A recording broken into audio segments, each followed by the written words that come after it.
Saya undang teman-teman untuk bangkit berdiri. Kita akan menaikkan pujian Mars P3MI.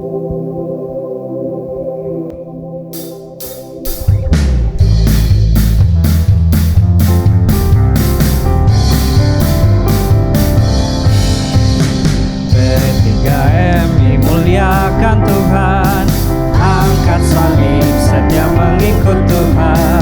P3MI teguhkan iman, penuh kasih, iman dan pengharapan. Setiap hari membaca firman Tuhan, dengan doa tangkis semua godaan. Sering kirap puji Tuhan, menjadi laskar Kristen yang benar. P3MI penuh kesopanan, bersemangat kabarkan firman Tuhan. Tetap bersaksi biarpun korban, menjadi terang tetap muliakan Tuhan. Silakan duduk.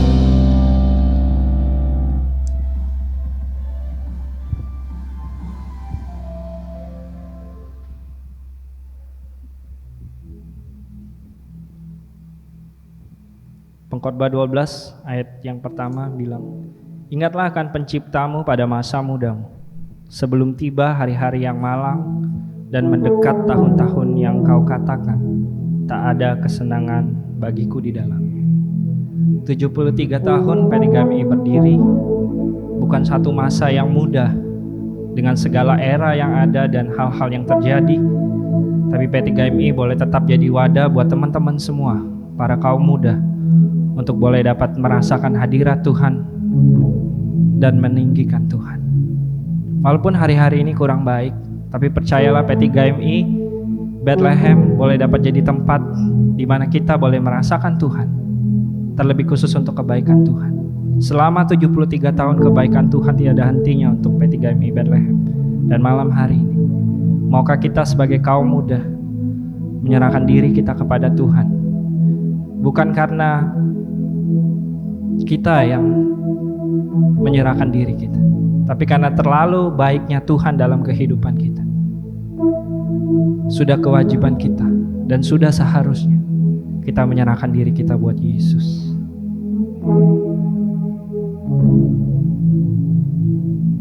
I love you, Lord. Oh, your mercy never fails me. All my days I've been hand in your hand. From the moment that I wake up until I lay my head, I will sing of the goodness of God. All my life you have been faithful. All my life you have been so, so good. With every breath that I am able, I will sing of the goodness of God. Mari kita bangkit berdiri, kita naikkan pujian. Oh, I love your voice. You have led me to the fire in darkest night. You are close like no other. Now I know you as a father, I know you as a friend, and I have lived in the goodness of God. Sing it out. All my life, all my life you have been faithful. All my life you have been so, so good. With every breath that I am able, I will sing of the goodness of God. I will sing of your goodness. Your goodness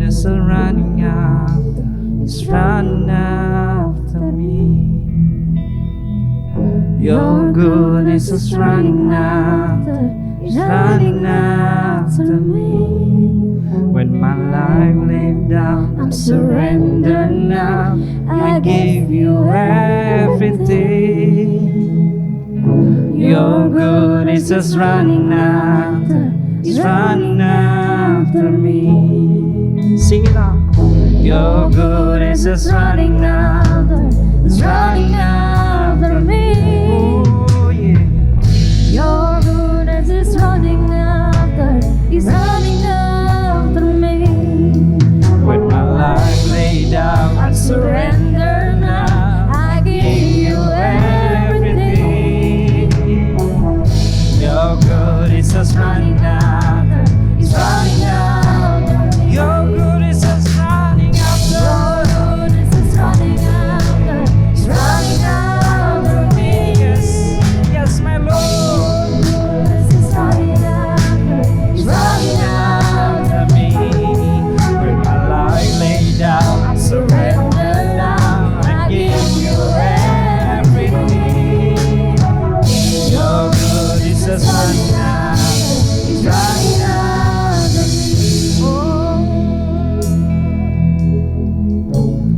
All my life you have been faithful. Sing it out.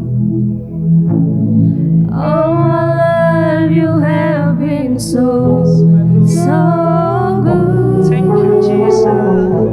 With every breath that I remember, I will sing Of the goodness of God.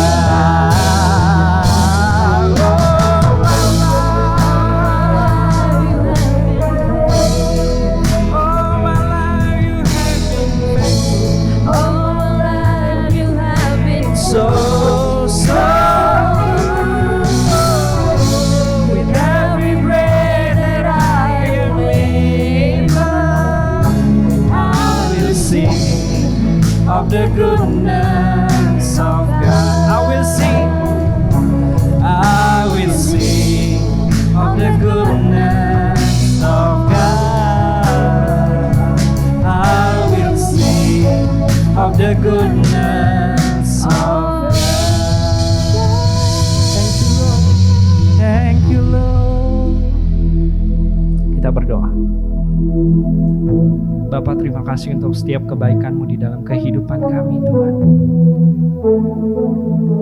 Di setiap kami bangun pagi sampai istirahat kami malam, Tuhan, Kau terus menyertai kami, Tuhan. Bahkan saat kami jatuh ke lembah kekelaman, Kau terus beserta kami, Tuhan. Kami bersyukur untuk malam hari ini, Tuhan, atas kebaikan-Mu yang sungguh luar biasa di dalam kehidupan kami. Dan malam hari ini, Tuhan, kami mau datang memuji dan menyembah nama-Mu, Tuhan. Kiranya Engkau yang layakkan kami, Tuhan, menghadap tahta-Mu. Kami menyerahkan ibadah malam hari ini ke dalam tangan-Mu. Hanya di dalam nama Tuhan Yesus kami berdoa. Haleluya. Amin. Shalom teman-teman. Shalom. Waduh, kurang semangat ini. Biasanya saya sering lihat postingan di Instagram ya. Waktu pandemi itu lagi tinggi-tingginya teman-teman, wah rindu sangat beribadah gitu. Ini saya melihat auranya gitu ya. Saya coba sekali lagi ya. Saya percaya pasti kalian bisa lebih baik daripada yang tadi. Shalom teman-teman. Sampai tepuk tangan buat Tuhan kita. Haleluya. Yang siap muji Tuhan boleh lambaikan tangannya. Oke, semuanya siap.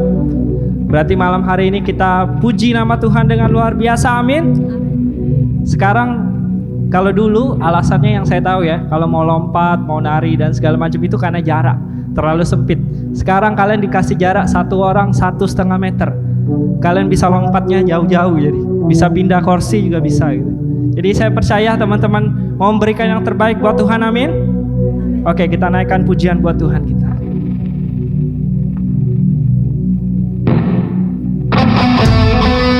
Mari kita tepuk tangan buat Tuhan kita.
kasih-Nya kasih-Mu kan selalu cukup bagiku.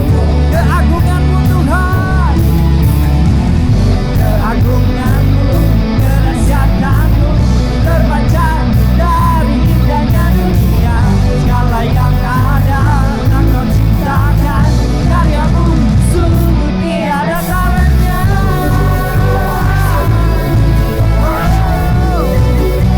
Sungguh tiada taranya.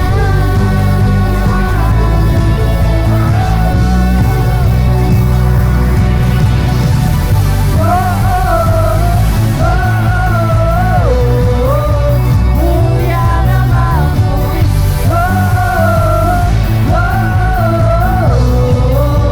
mulia nama-Mu. Clap your hand in the air.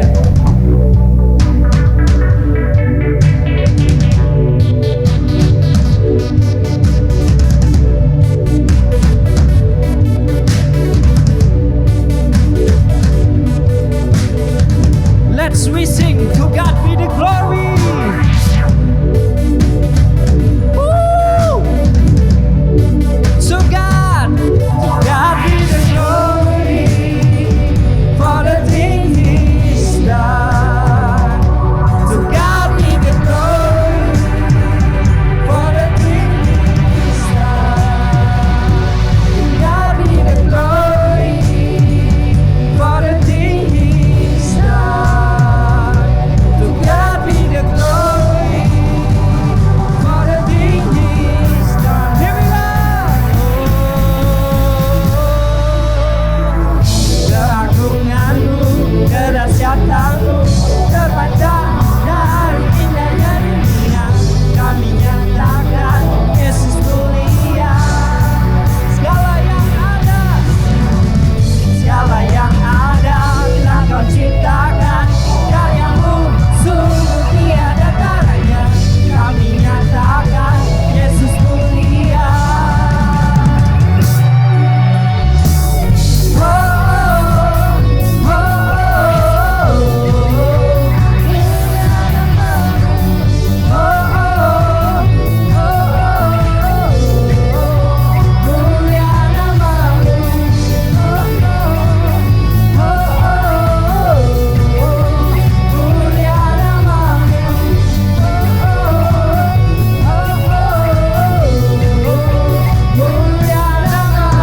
Tepuk tangan yang luar biasa buat Tuhan kita. Woo! Mulia nama-Mu. Haleluya. Woo!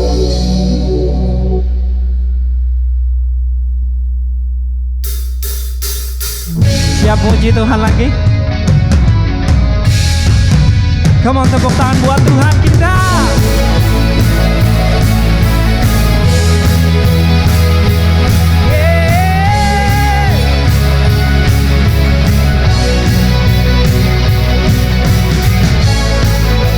Terima kasih Tuhan, Kau batu karang yang teguh buat hidup kami Tuhan.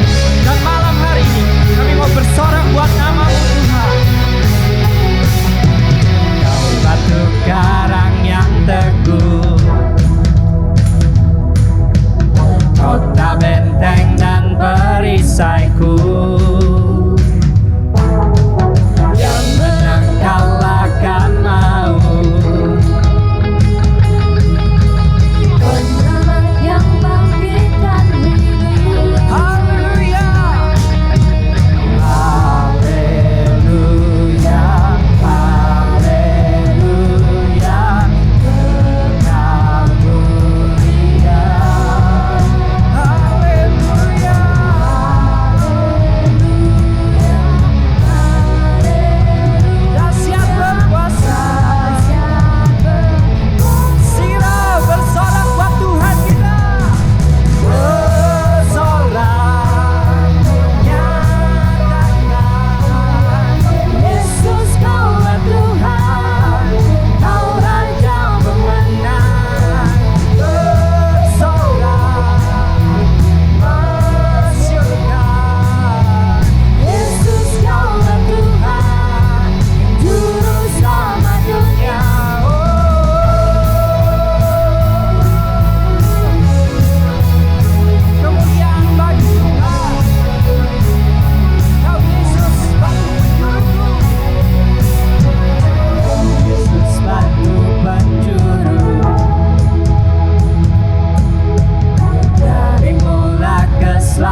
Silakan duduk teman-teman.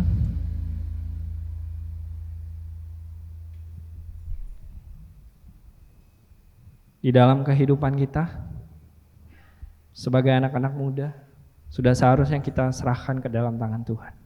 Karena Dia adalah pencipta kita, orang yang tahu masa depan kita. Dan saat kita menyerahkan hidup kita, saat itulah Tuhan menggenapi firman-Nya.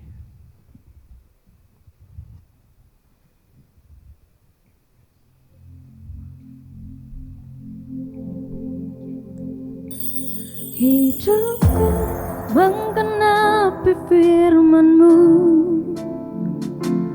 tanda mujizat sertai tiap langkahku. Kau bersamaku di dalamku, jadi bukti kebesaran-Mu.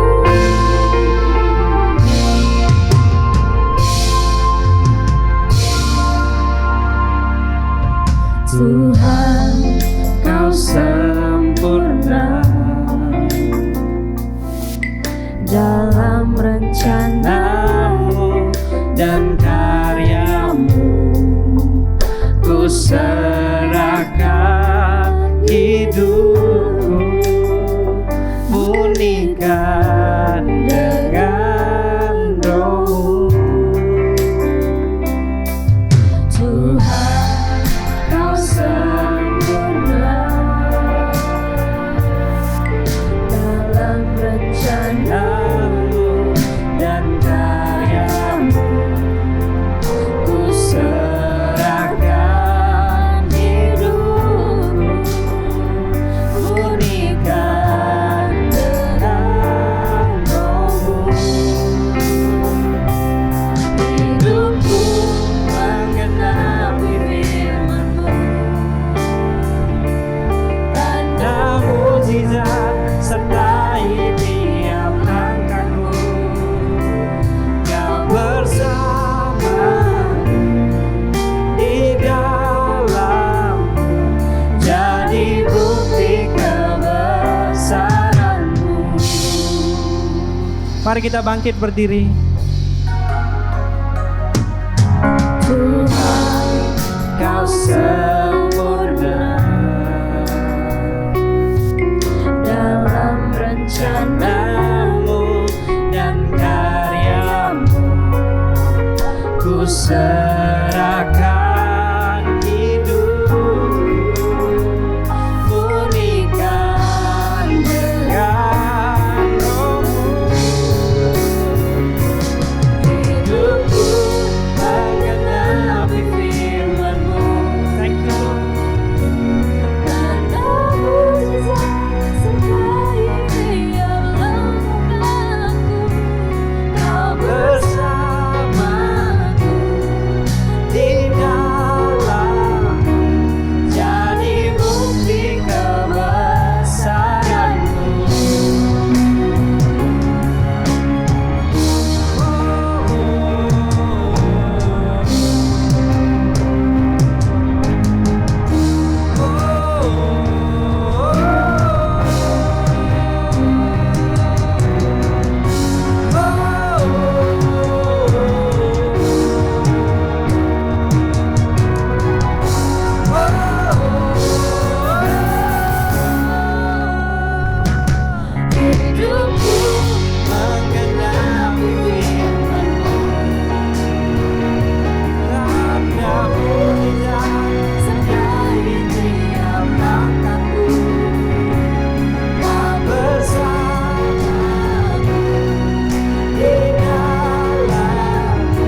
jika kami merenungkan kebesaran-Mu, maka siapakah kami di hadapan-Mu ya Tuhan? Di mana malam hari ini Engkau melayakkan kami untuk hadir dalam tahta-Mu yang suci dan kudus. Semua karena kemurahan-Mu ya Bapa. Maka hidup kami menggenapi firman-Mu seperti pujian yang kami bawakan.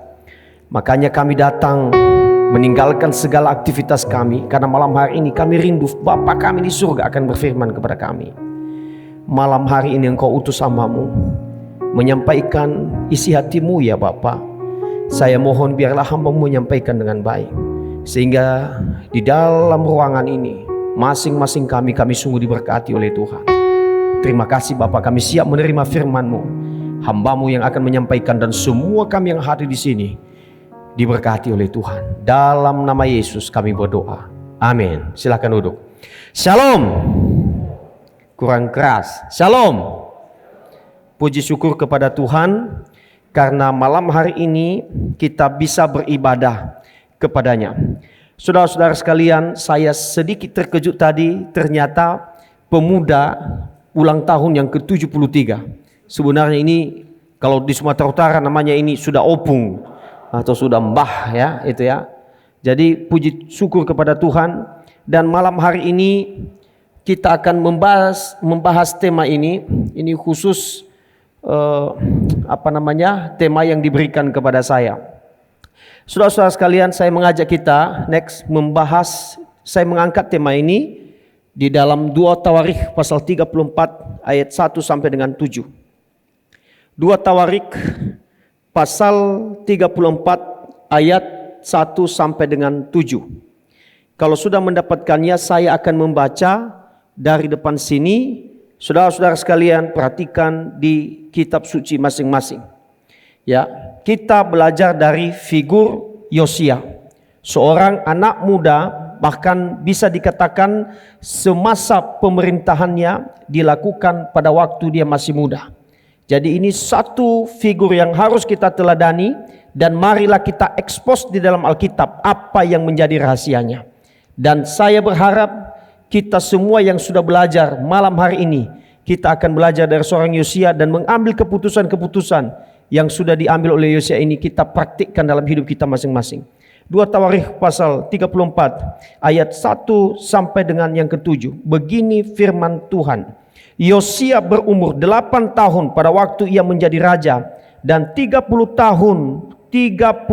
tahun lamanya ia memerintah Yerusalem. Ia melakukan apa yang benar di mata Tuhan dan hidup seperti Daud bapa leluhurnya, dan tidak menyimpang ke kanan atau ke kiri. Pada tahun ke-8 dari pemerintahannya, ketika ia masih muda belia, ia mulai mencari Allah Daud bapa leluhurnya, dan pada tahun ke-12 ia mulai mentahirkan Yehuda dan Yerusalem daripada bukit-bukit pengorbanan, tiang-tiang berhala, patung-patung pahatan, dan patung-patung tuangan. Mesbah-mesbah para Baal dirobohkan di hadapannya. Ia menghancurkan pedupaan-pedupaan yang ada di atasnya. Ia meremukkan dan menghancur luluhkan tiang-tiang berhala, patung-patung pahatan, dan patung-patung tuangan, dan menghamburkannya ke atas kuburan orang-orang yang mempersembahkan korban kepada berhala-berhala itu. Tulang-tulang para imam dibakarnya di atas mesbah-mesbah mereka. Demikianlah ia mentahirkan Yehuda dan Yerusalem, juga di kota-kota Manasye, Efraim dan Simeon, sampai ke kota-kota Naftali yang di mana telah menjadi reruntuhan. Ia merobohkan segala mesbah dan tiang berhala, meremukkan segala patung pahatan, serta menghancur luluhkannya, dan menghancurkan semua pedupaan di seluruh tanah Israel. Sesudah itu ia kembali ke Yerusalem. Alkitab mencatat, berbahagialah mereka yang membaca, merenungkan, dan melakukan firman. Mengapa saya katakan berulang-ulang kali ini kepada para anak muda? Karena acap kali kita hanya sampai kepada 2 tahap. Yang pertama, Anda rajin membaca, dan yang kedua, Anda rajin merenungkan. Terkadang kita absen untuk melakukannya. Saudara-saudara sekalian, kita bahas tema ini. Tema tadi apa? Temanya apa? Apa? Kok nggak ada suaranya? Apa maksudnya? Apa arti temanya? Dalam bahasa Tionghoa apa artinya, Pak? Ayo. Dalam bahasa Indonesia apa contoh? Pemuda untuk Kristus. Waduh, waktu saya membaca tema ini luar biasa. Mari kita bahas. Pemuda untuk Kristus. Saudara sekalian, pemuda untuk Kristus itu memang gampang untuk mengatakannya. Tapi mari kita simak baik-baik. Pemuda untuk Kristus itu bukan sebatas aktivitas ibadah. Tapi yang dimaksud pemuda untuk Kristus adalah sebuah komitmen yang dimulai dengan pembaharuan. Saya ulang. Pemuda untuk Kristus artinya komitmen yang dimulai, pembaharuan yang dimulai dengan komitmen. Kalau tidak ada yang dua ini mustahil selesai tema ini. Saudara-saudara, saya bawa dalam diri saya sendiri. Saudara-saudara sekalian, saya senang sekali malam hari ini karena Anda semua memuji Tuhan dengan luar biasa. Karena itu belum saya dapatkan waktu saya muda. Karena saya Pak Pendeta Boksu masuk langsung sekolah teologi, doa bapak kami pun aku nggak tahu. Jadi Bapak Ibu Saudara, puji syukur kepada Tuhan malam hari ini. Saya Kristen, betul Kristen. Tetapi saudara-saudara sekalian, hanya ikut-ikutan. Saudara, pemuda untuk Yesus adalah pemuda yang dikorbankan di atas mezbah. Saya ulang. Pemuda untuk Kristus artinya pemuda yang dikorbankan di atas mezbah. Saudara, bukan korban saya pakai, tapi kurban itu nanti akan berkorban untuk Yesus. Saudara, kalau dikatakan berkorban untuk Yesus, maka saudara-saudara sekalian, Anda harus pikul salib. Amin. Tahu pikul salib? Pikul salib itu selalu ditaruh di belakang. Jadi jangan potong salib itu. Amin ya. Jadi saudara-saudara sekalian, maka dari mana titik awalnya ini? Saudara sekalian yang dikasihi oleh Tuhan, adalah ketika saya dan Anda itu ada di dalam persekutuan dengan Tuhan. Jadi saudara-saudara sekalian, dalam bahasa Yunaninya, di dalam Yesus itu artinya kita masuk bersekutu di dalam. Ibarat saudara-saudara sekalian, ini satu wadah, kemudian ini Yesus Kristus, maka kita masuk ke dalam. Saudaraku, itu yang disebut dengan pemuda untuk Kristus. Bukan berkeliling, bukan. Itu bukan pemuda untuk Kristus. Makanya saya sampaikan tadi, pada waktu masuk ke dalam, itu harus ada komitmen. Kenapa? Saudara, pada waktu Anda masuk ke dalam sini, pasti Anda pikul salib. Saudara sekalian, pada waktu KPS beberapa tahun yang lalu, ada seorang Tionghoa anak muda, dan dia katakan ketika saya konseling, saya malu jadi orang Kristen. Kenapa? Karena bilang begini, mohon maaf, Cina babi, sakit. Habis itu ada satu, Batak babi. Untuk gak ada orang Nias di situ. Pasti kalau ada orang Nias babi. Itu pahit.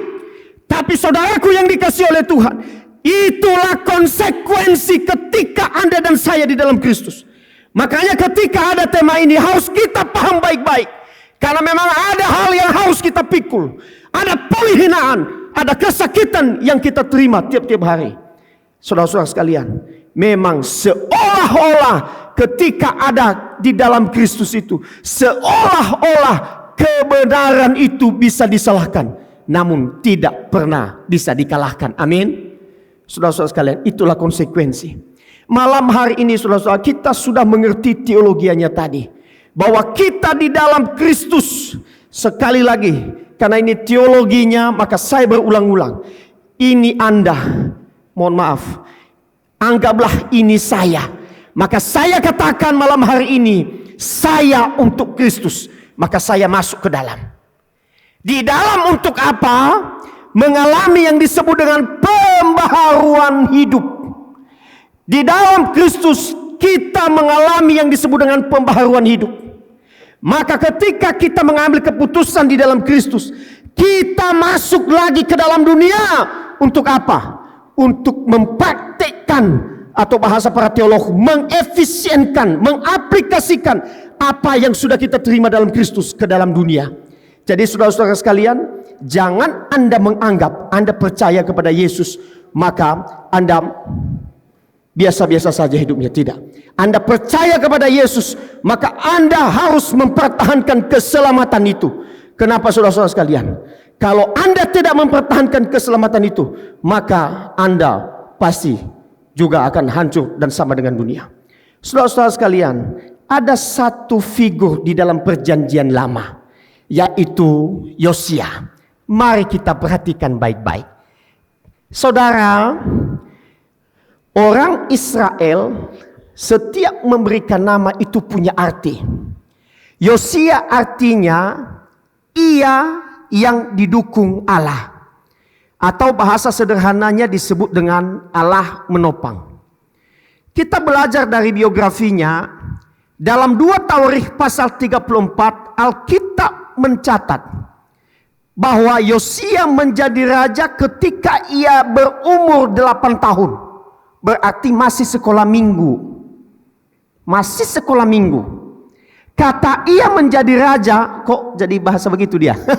Oke, enggak apa-apa. Mungkin pada waktu saya kirim komputer di sini belum. Ia menjadi raja, mungkin kelihatannya saudara-saudara sekalian biasa. Ketika membaca teks terjemahan Elai biasa. Tapi sebenarnya dalam bahasa Ibrani itu diterjemahkan malak. Artinya memiliki arti dia memerintah.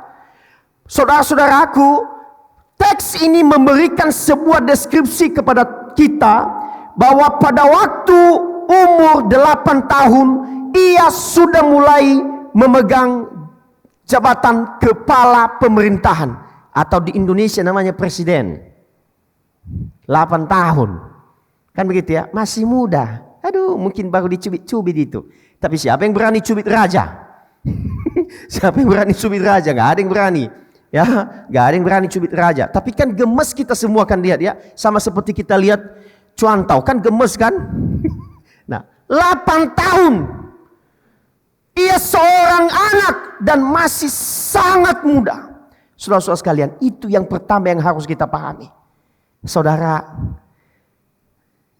kita belajar akan hal ini. Nanti ada aplikasi dari hal ini yang akan saya bagikan kepada kita. Next.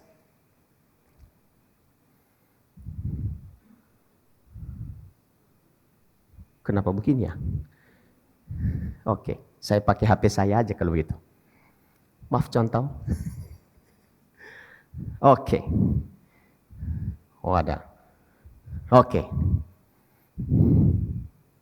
Saudara, Alkitab mencatat hal yang lain. Bahkan ia berhasil. Ia berhasil dalam masa pemerintahannya selama 31 tahun. Artinya apa? Selama ia masih muda, dia melewati tahap anak-anak, remaja, pemuda, bahkan masuk dalam usia dewasa. Dia habiskan semua dalam proses pemerintahan tadi, atau dia menjadi kepala pemerintahan. Saudara, ini dia kuncinya. Kita bertanya, kenapa dia berhasil? Tentu saya dan Anda yang ada di sini bertanya dan memiliki cita-cita sama seperti yang tertulis di sini, bahwa seluruhnya hidup kita harus berhasil. Tidak ada di sini yang punya cita-cita saya nggak mau berhasil. Semua pasti rindu ingin berhasil. Ini rahasianya. Rahasianya adalah Yosia mendedikasikan hidupnya dari ia kecil kepada Tuhan. Seperti yang saya sampaikan tadi. Ia masuk dalam persekutuan dengan Tuhan. Ia mempersiapkan dirinya digunakan Allah pada masa pemerintahannya. Jadi kuncinya saudara-saudara sekalian adalah kita sudah tahu dari awal bahwa Alkitab mencatat bahwa Yosia menyerahkan atau mendedikasikan hidupnya sejak kecil ke dalam Tuhan. Jadi rahasianya adalah dedikasikanlah hidupmu untuk Tuhan. Bukan persoalan engkau tidak punya apa-apa atau mukamu hanya sedang-sedang saja. Bukan persoalan itu. Tapi Alkitab mengatakan dengan jelas bahwa Yosua mendedikasikan hidupnya. Selanjutnya, mari kita teruskan ini. Bagaimana dia mendedikasikan hidupnya?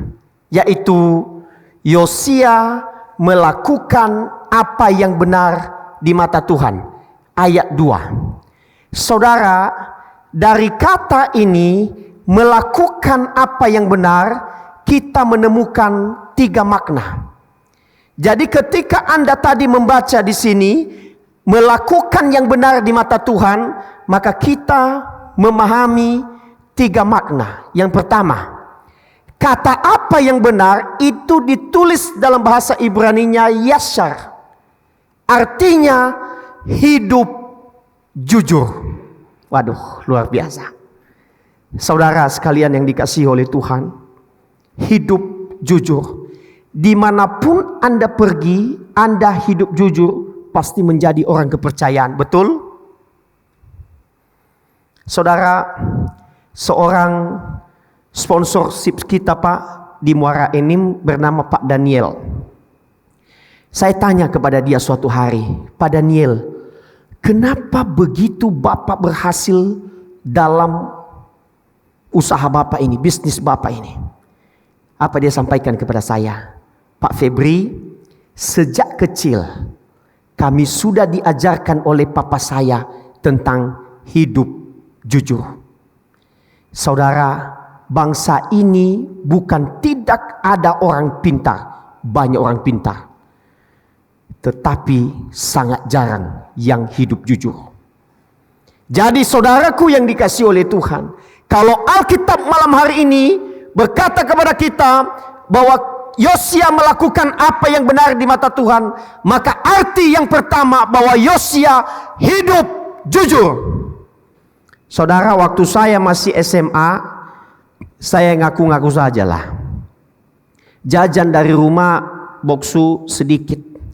Maka ketika di sekolah kan ada bakwan. Kan baik sekali ibu kantin itu toh. Bakwan ditaruh di situ.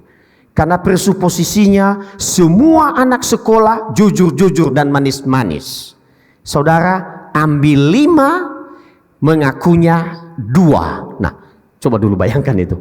Tapi herannya, rata-rata sekolah anak SMA-nya pencuri. Kalau di sini enggak lah, ya di sekolah lain lah ya. Amin ya. Ya, semua jujur di sini. Ya, tapi yang heran saya, Tuhan tahu, tak pernah ibu kantinnya itu bangkrut. Selalu. Coba survei. Saya sudah survei. Ibu kantin kami itu ratusan tiap hari itu yang ngambil. Ada yang ngambil 5, ngaku 2 seperti saya. Ada yang ngambil 6, ngaku 4. Pasti rugi. Tapi saudaraku, dia tetap hidup sampai dengan saat ini.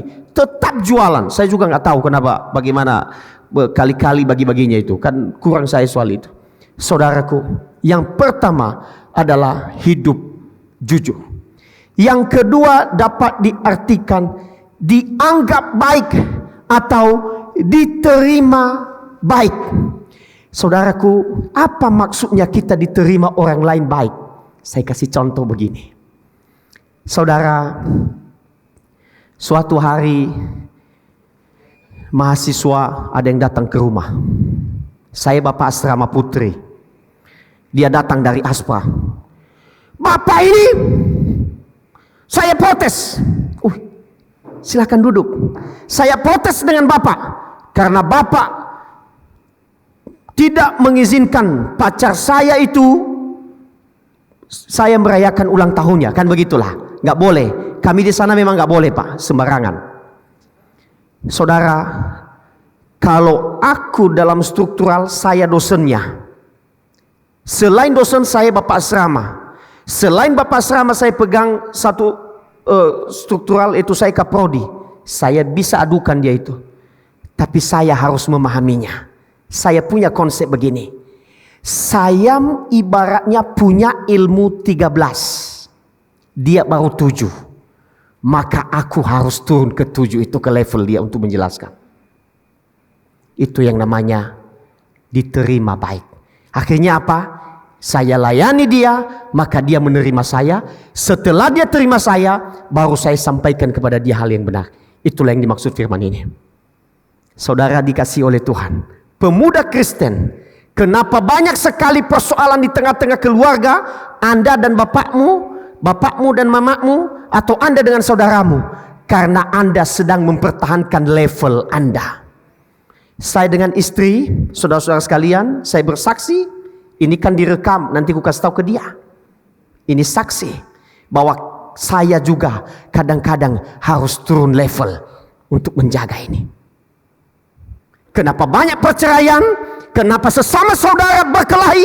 Karena ini tidak mau turun level. Bahkan ketika ada perkelahian, dia sudah ibaratnya imannya 11, yang satu 7, dia tidak mau turun. Padahal seharusnya Anda harus turun untuk memberikan pemahaman bagi dia. Saya sudah kasih contoh tadi.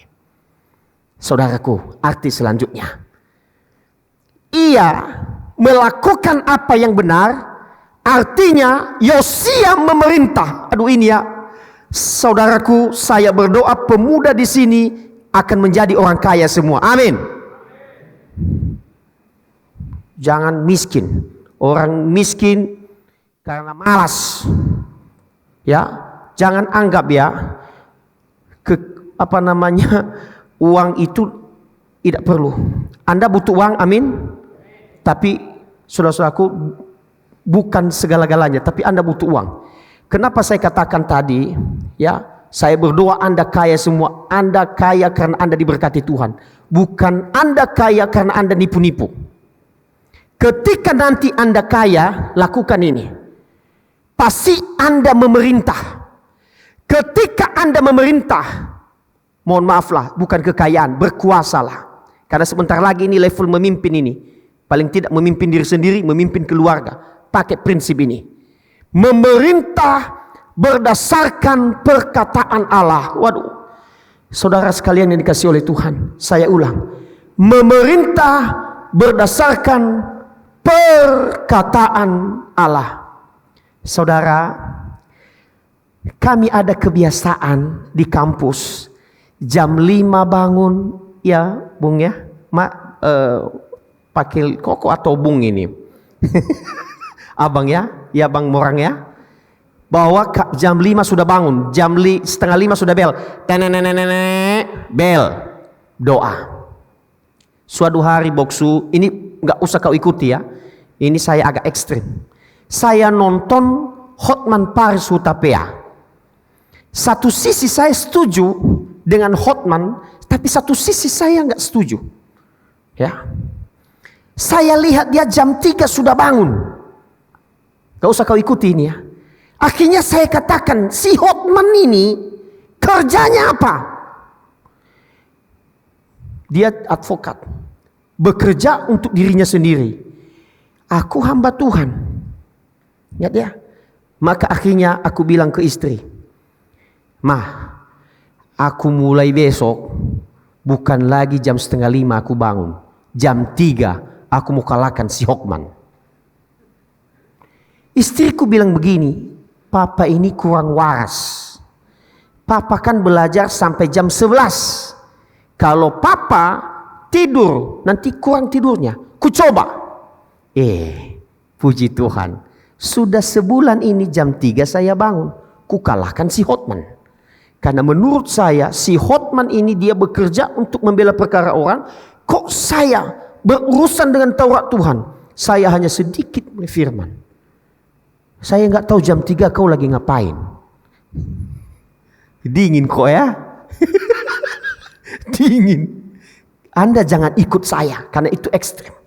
Apalagi ekstrim yang kedua, apalagi nazar yang kedua, saya paling tidak harus baca firman Tuhan 20 pasal per hari. Sehingga saya targetkan 1 tahun 4 kali baca Alkitab. Itu dia, komitmen. Jangan kau ikut saya. Karena ini komitmen. Anda tahu kenapa ada komitmen itu?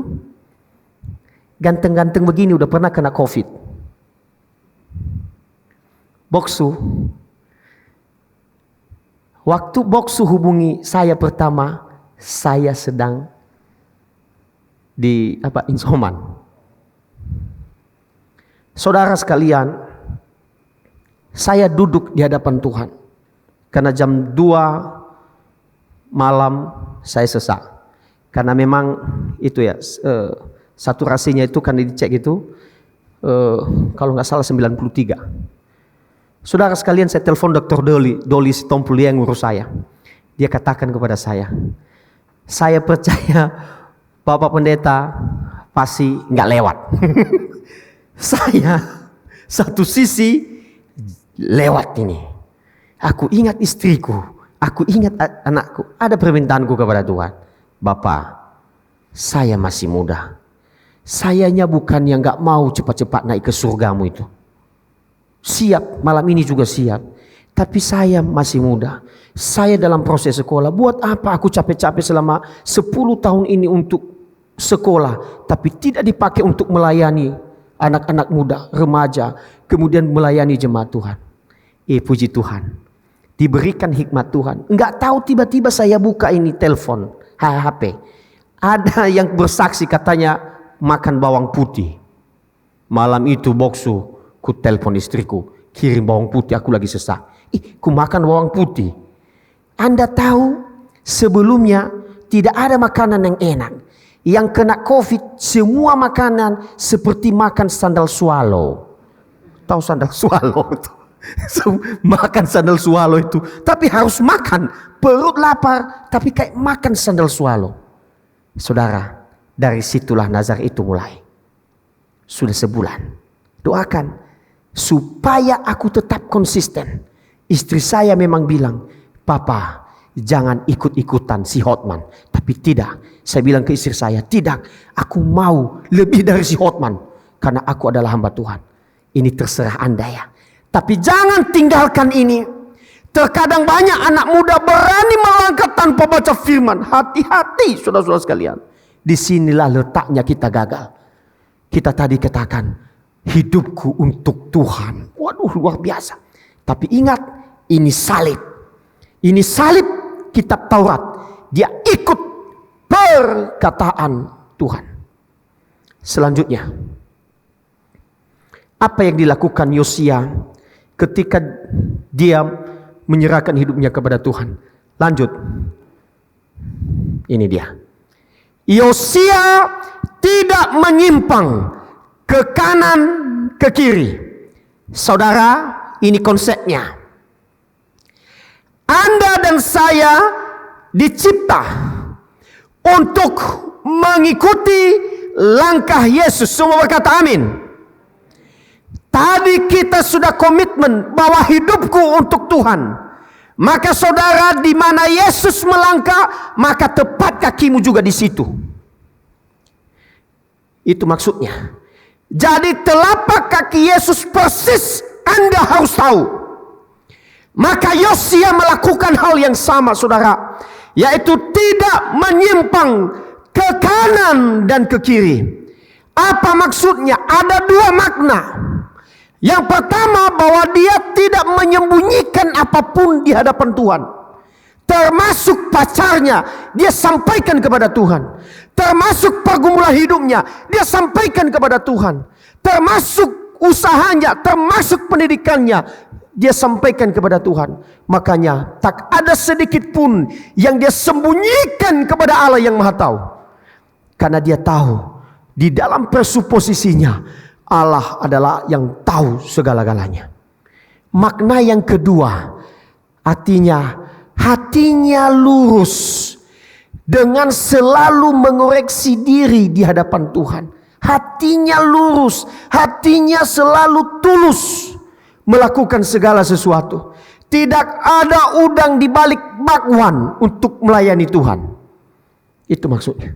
Tidak menyimpang ke kanan dan ke kiri. Ikuti langkah Tuhan itu. Kemana Tuhanku melangkah, di situ aku melangkah. Kenapa? Karena hidupku untuk Yesus. Seperti tema tadi. Sanggup, tanda tangan. Seperti yang dikatakan penghulu itu. Sanggup anakku, sanggup, tanda tangan. Sudah pernah lihat itu? TikTok. Tak menyimpang. Lanjut. Mencari Allah. Ayat 3a. Apa maksudnya mencari Allah? Ada dua makna. Makna yang pertama, Yosia meminta petunjuk agar ia mengetahui apa tujuan Tuhan dalam hidupnya.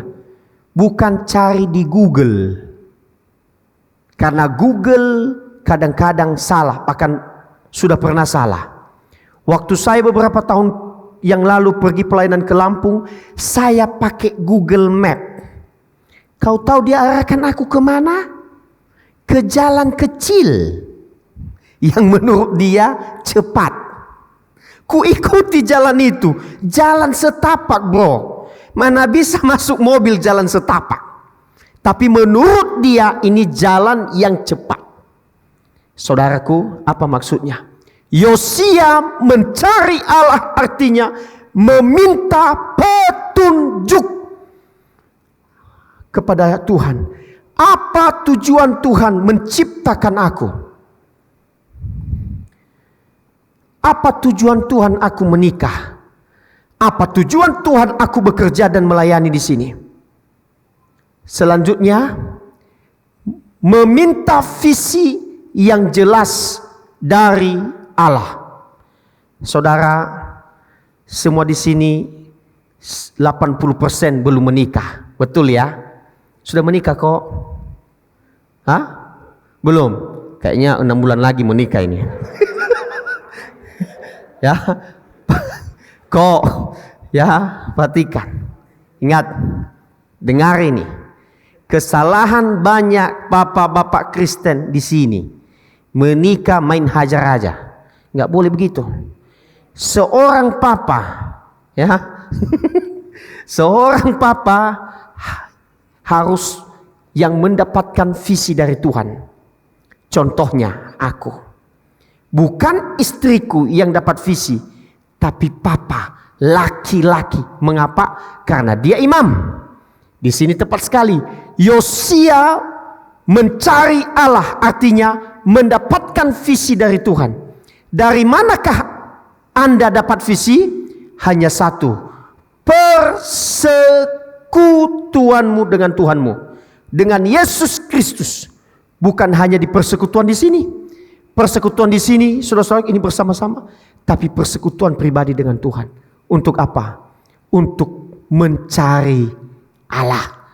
Meminta visi. Saya menikah Tuhan. Mau dibawa kemana keluargaku ini? Amin anak muda. Jadi jangan main menikah-menikah saja. Saudara-saudara sekalian, ingat, saya ulang. Saya mohon ini saya praktekkan. Tiap hari, ya Tuhanku, anakku yang pertama ini mau dibawa kemana ya Tuhanku? Maka Tuhan berikan visi. Makanya boksu, saya mungkin share di sini. Anakku yang pertama, yang kedua, yang ketiga, beda berkatnya. Beda-beda berkatnya. Tiap malam ketika aku duduk, sebelum tidur, maka aku tompangkan tangan mereka, tanganku di kepala mereka. Yang pertama beda berkatnya. Yang kedua beda berkatnya. Yang ketiga beda berkatnya. Yang pertama visi yang diberikan Tuhan, bahwa dia nanti akan melayani Tuhan, maka dia berkat imamat. Ya, Tuhan memberkati engkau dan melindungi engkau dan sebagainya. Yang kedua, saya meyakini bahwa dia akan bekerja di bidang politik, melayani Tuhan di bidang politik dan pemerintahan. Maka berkatnya berkat Yusuf. Saudara-saudara sekalian, kenapa? Karena kita harus mendapatkan visi yang jelas dari Tuhan. Tapi mustahil Anda mendapatkan visi yang jelas dari Tuhan jikalau Anda tidak mencari wajahnya. Anak muda, dengar baik-baik. Apakah Anda pagi-pagi mencari wajah Tuhan? Atau mencari wajah pacar Anda di HP? Suatu hari aku bertobat sendirian. Pertama sekali masuk wifi di rumah kami, boksu, ada fasilitas untuk dosen. Karena ini pandemi, maka ketua kami kasih wifi. Gratis toh? Maka karena gratis, pokoknya pagi-pagi jam 4:30 yang duluan saya buka YouTube. Dia lihat Facebook, lihat semua. Lihat. Saudaraku, ini hal yang salah. Akhirnya aku menyesal. Berhari-hari aku lakukan. Berhari-hari aku lakukan. Saudaraku, aku menyesal. Aku bertobat. Maka jam 6, ya, kalau misalnya 4:30 sampai jam 6, 1,5 jam tiap hari waktu itu ketika masuk wifi itu, saya terus tiap hari. Akhirnya bertobat. Tidak lagi. Karena ini, saya dan Anda ketika mengatakan hidupku untuk Yesus, Anda cari wajahnya tiap hari. Amin.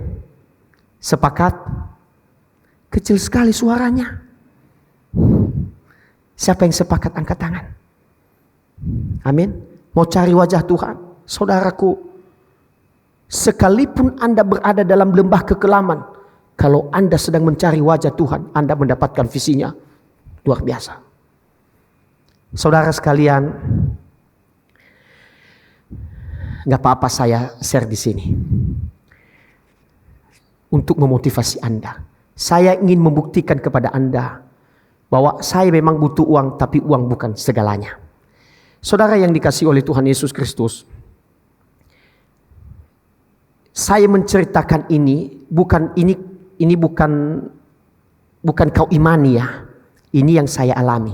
Saudara, di Tanjung Enim, sekolah kami itu bukan sekolah yang punya satu perusahaan atau di belakangnya perusahaan.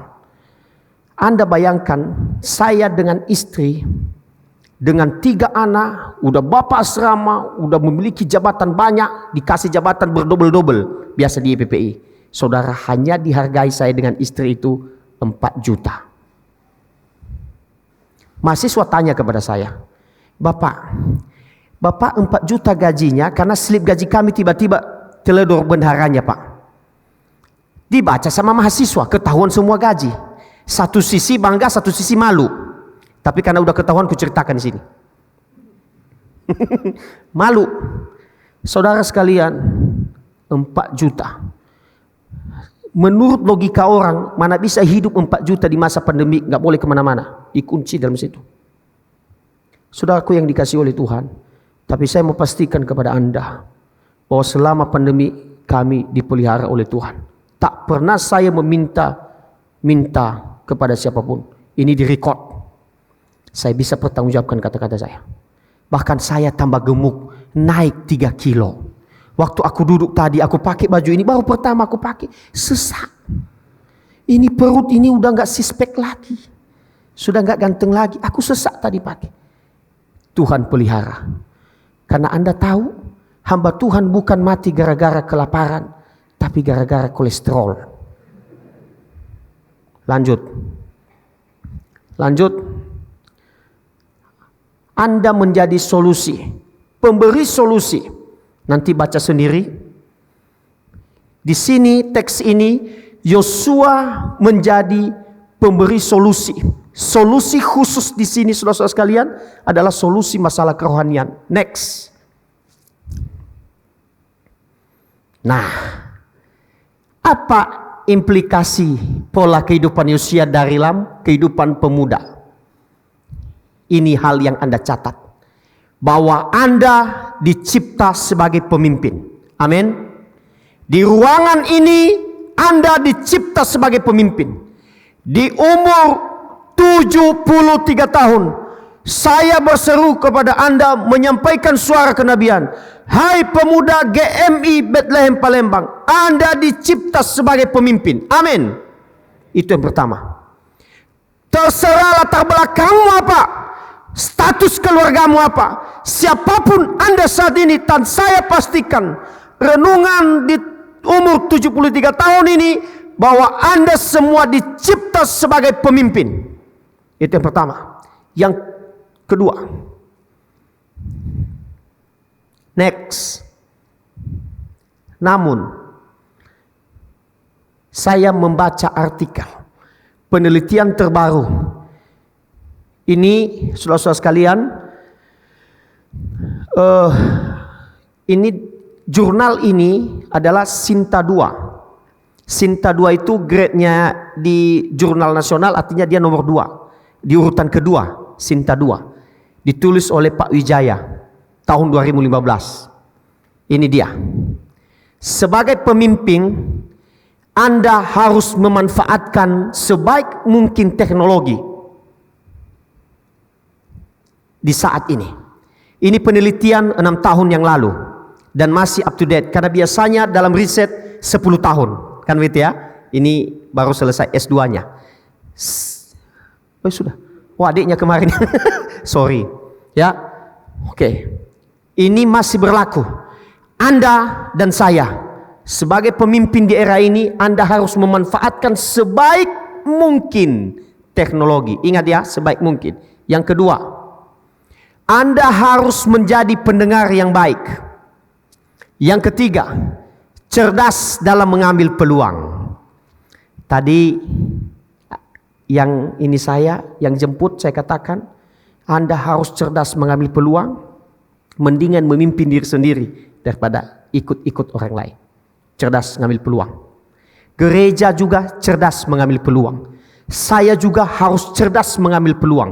Ini penelitian. Yang ketiga, memahami masalah dalam pikiran seseorang. Jadi seperti tadi, mahasiswa datang ke rumah saya marah-marah, seharusnya nggak boleh marah-marah, seharusnya nggak boleh protes. Tapi apa yang saya lakukan? Saya harus pahami dia. Selanjutnya, mengambil keputusan dengan nilai yang berbeda. Nilai yang berbeda, asalkan masih di bawah otoritas firman Tuhan. Engkau boleh mengambil keputusan, tapi nilainya atau berbeda dengan hal tradisional. Contoh, selama ini ibadah yang tradisional itu berkumpul begini. Tetapi karena konteksnya pandemik, kita mengambil jalan yang berbeda. Bagaimana? Pakai Zoom, namun di bawah otoritas firman Tuhan. Terakhir, pantang mundur serta berjuang terus dalam memimpin. Itu rahasianya menurut Wijaya yang termuat di dalam jurnal atau artikel berjudul Keunggulan Integritas Generasi Muda dalam mewujudkan kepemimpinan rohani yang bertanggung jawab. Lanjut. Next. Berpusat kepada Kristus. Pemuda GMI berpusat kepada Kristus. Memiliki kehidupan yang kudus, hidup jujur, mencari perkenanan Tuhan. Saya sudah kasih contoh tadi. Ini yang harus kita lakukan. Lanjut. Ini dia. Pemuda yang siap menghadapi tantangan. Saudara sekalian yang dikasihi oleh Tuhan, saya membaca lagi penemuan ini. Jadi saat ini menurut para peneliti ini di tahun 2018 ada 2 tantangan Anda saat ini. Anak-anak muda, tantangan yang pertama, dibuat mabuk oleh teknologi. Mudah-mudahan di sini nggak ada yang mabuk gara-gara teknologi. Amin. 2. Menurut penelitian di tahun 2018 bahwa zaman ini anak-anak muda mengalami kemerosotan moral oleh karena penyebaran hoax. Lanjut. Ini jurnal yang ngomong, bukan saya, untuk mengaplikasikan firman Tuhan tadi. Next. Oleh sebab itu, usul saya, kaum muda GMI Bethlehem harus bijaksana dalam penggunaan teknologi. Teknologi bagaikan 2 sisi mata uang, punya sisi baik, punya sisi buruk. Kelebihan penggunaan akan sangat berbahaya dan mengikat Anda dan saya. Membawa hubungan jauh dengan Allah seperti contoh tadi, seperti saya tadi. Namun jika dengan bijaksana serta dipergunakan untuk pertumbuhan rohani dan pembelajaran iman, teknologi akan sangat bermanfaat. Contohnya apa? Malam hari ini, lihat yang kameramen, lihat ini begitu terangnya. Belum pernah aku khotbah di gereja mana Boksu ada seterang ini. Hanya di sini ada seterang ini. Ini hebat ini. Ini baik. Next. Terima kasih. God bless. Tepuk tangan untuk Tuhan Yesus. Saudara sekalian, saya berharap tema malam hari ini, hidupku untuk Tuhan, bukan hanya sekedar kita dengar, tapi ada komitmen di dalamnya. Selamat ulang tahun.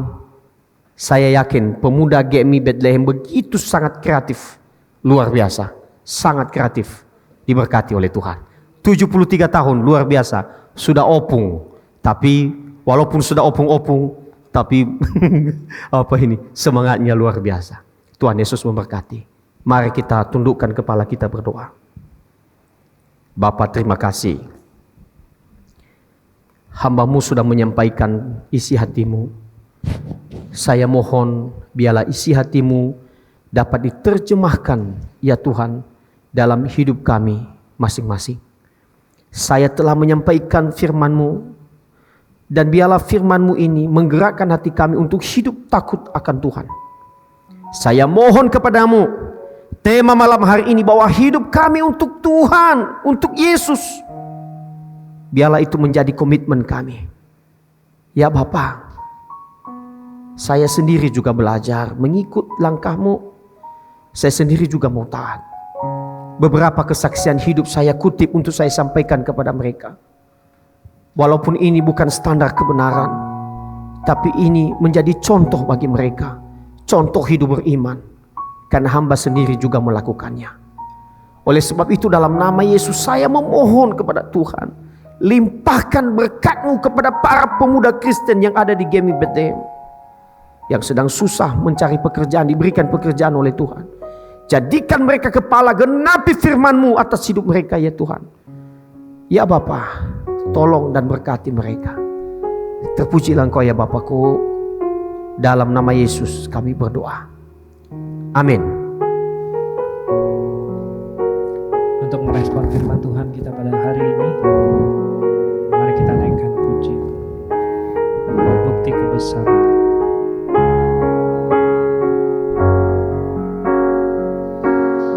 Hidupku menggenapi firman-Mu, tanda mukjizat sertai tiap langkahku. Kau bersamaku di dalamku, jadi bukti kebesaran.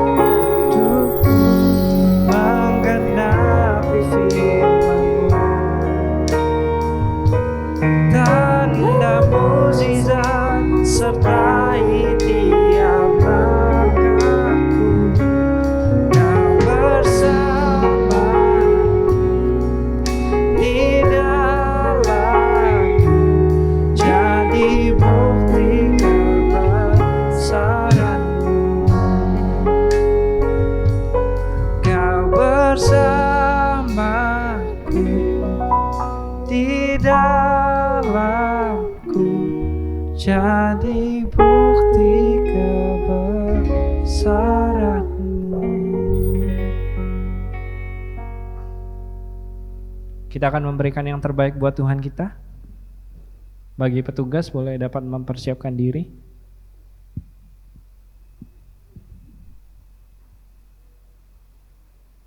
Mari teman-teman kita berdoa.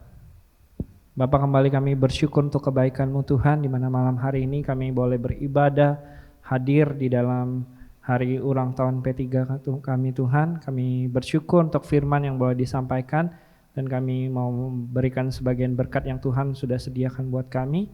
Kiranya Tuhan memberkati setiap kami yang memberi. Terima kasih Tuhan, di dalam nama Tuhan Yesus kami berdoa. Haleluya, amin.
belajar dari indahnya dunia.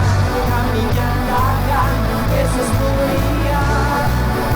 Segala yang ada, Engkau ciptakan karyamu, sungguh tiada tandanya. Kami nyatakan Yesus mulia. Sing it out.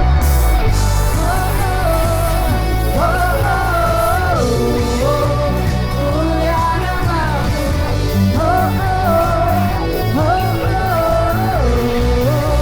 Mulia namamu. Mulia namamu. Mulia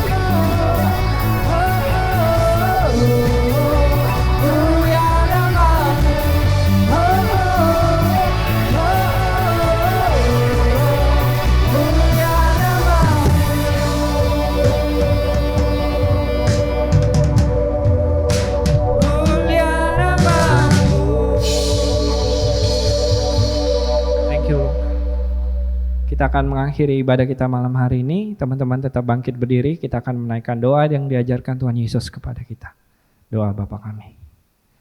Bapa kami yang di surga, dikuduskanlah namamu, datanglah kerajaanmu, jadilah kehendak-mu di bumi seperti di surga. Berikan kami pada hari ini makanan kami yang secukupnya. Dan ampunilah kami atas kesalahan kami, seperti kami juga mengampuni orang yang bersalah kepada kami.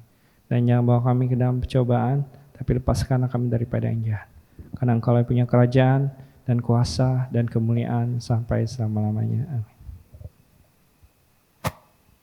Kami bersyukur kepadamu ya Tuhan, di 73 tahun P3Mi Bethlehem, kami boleh bersama-sama menaikkan syukur bahwa Tuhan tetap memelihara P3Mi Bethlehem.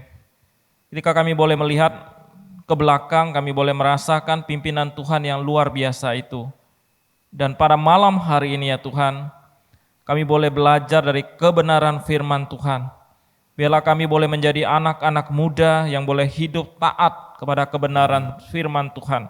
Bukan saja menjadi pendengar, merenungkan firman Tuhan, membaca firman Tuhan, tapi kami ingin melakukannya. Kami percaya ya Tuhan, bahwa seperti pemazmur mengatakan bahwa Engkau Tuhan yang memuaskan hasrat kami dengan kebaikan-Mu, sehingga masa muda kami menjadi baru seperti pada burung Raja Wali. Biarlah boleh mengalami kasih karunia Tuhan sejak masa muda kami, sehingga kami boleh menjadi seperti Yosia yang boleh hidup di dalam kebenaran-Mu dan boleh menjadi berkat bagi banyak orang. Arahkanlah hatimu kepada Tuhan dan terimalah berkat Tuhan. Kiranya anugerah keselamatan di dalam Tuhan kita Yesus Kristus, kasih sayang, pemeliharaan dari Allah Bapa Sorgawi, serta persekutuan dengan Roh-Nya yang kudus, kiranya boleh memberkati kehidupanmu, memberkati studi dan pekerjaanmu, memberkati masa depanmu, memberkati apapun yang boleh engkau lakukan dengan tanganmu. Engkau Tuhan yang buat berhasil dari saat ini sampai Tuhan Yesus datang kembali di dalam kemuliaannya. Amin.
ibadah selesai.